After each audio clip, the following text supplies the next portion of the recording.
Assalamualaikum warahmatullahi wabarakatuh. Perkenalkan, nama saya Ilham Maulana. Saya di sini akan memaparkan sedikit tentang konflik dalam organisasi.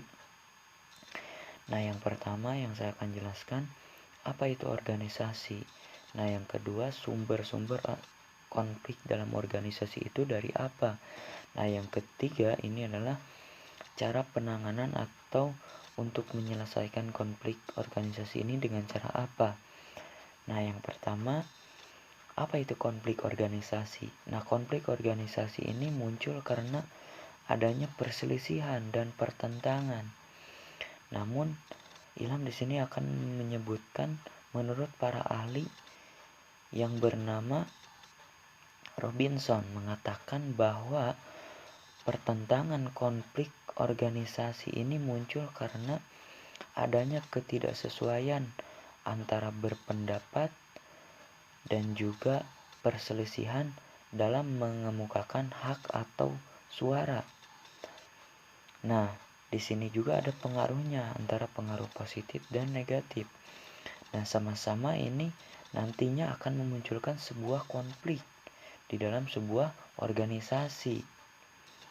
Gitu. Jadi kesimpulannya, konflik organisasi ini kemungkinan besar berawal dari yang namanya perselisihan atau pertentangan langsung antara kedua belah pihak yang saling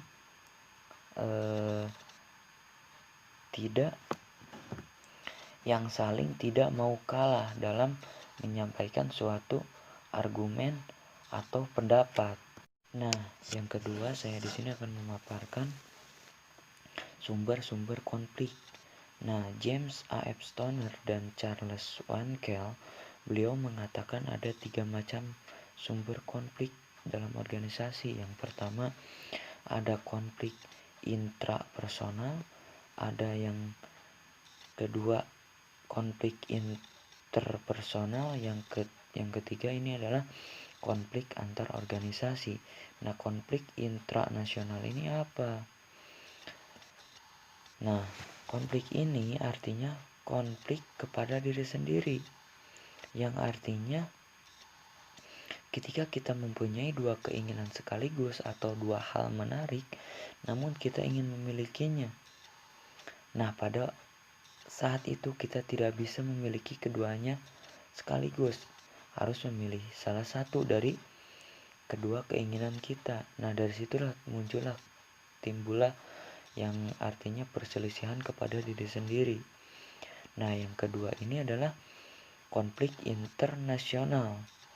Nah, konflik internasional ini adalah konflik yang perselisihan antara kita dengan pihak lain yang menimbulkan terjadinya suatu konflik. Nah, begitu kalau misalkan keinginan orang lain tidak terpenuhi, nah akan muncullah perselisihan atau pertentangan. Sama halnya dengan keinginan kita yang tidak terpenuhi karena didahului sama keinginan dari pihak lain dan muncullah sebuah pertikaian. Nah, yang ketiga ini adalah konflik antar organisasi. Nah, konflik antar organisasi ini kebanyakan munculnya dari faktor ekonomi, contohnya daya beli atau daya saing dalam kegiatan ekonomi, daya jual beli, contohnya di negara-negara Eropa, Amerika Serikat, contohnya dalam memperjualkan atau memperkuat daya saing jual beli di negaranya yang tidak mau kalah dalam hal daya saing dengan negara lain. Muncullah pertikaian yang disebabkan oleh perselisihan tersebut. Selanjutnya ada 2 kategori besar sumber penyebab terjadinya konflik. Nah, yang pertama dari karakteristik individual. Contohnya ini di dalamnya mencakup sikap, nilai, dan attitude. Gimana kalau misalkan sikap kita jelek terhadap pihak pribadi kita?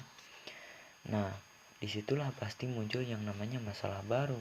Dan apalagi kalau misalkan attitude kita jelek, ini menggambarkan permasalahan akan datang menghampiri kita. Nah, itu adalah masalah besar. Nah, yang kedua ini adalah faktor situasi. Nah, faktor situasi ini kayak gimana? Contohnya kita menggantungkan pihak kita kepada pihak orang lain. Nah, yang kita dapatkan adalah kekecewaan nantinya. Karena pihak lain ini pasti mendahulukan pihaknya pribadi dulu, nggak akan pihak orang lain. Nah, makanya jangan menggantungkan pihak kita kepada pihak orang lain. Nah, juga di sini ketika kita mempunyai masalah, jangan sampai menyelesaikan masalah dengan cara arogan. Nah, kalau misalkan menyelesaikan dengan cara seperti itu, akan timbul lagi masalah-masalah baru. Nah, yang terakhir ini adalah penyelesaian. Gimana sih cara menyelesaikan suatu masalah atau konflik? Nah, yang pertama dengan cara introspeksi diri. Nah, introspeksi diri ini kayak gimana? Periksa dulu diri kita pribadi. Betul gak?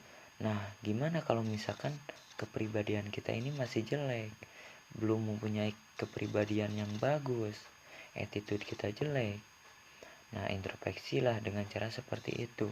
Nah, yang kedua ini adalah dengan cara mengevaluasi diri kita masing-masing.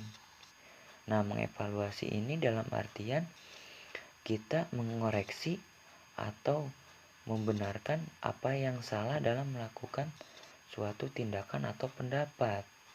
Saring dulu ketika mengeluarkan sebuah pendapat supaya tidak terjadinya suatu perselisihan.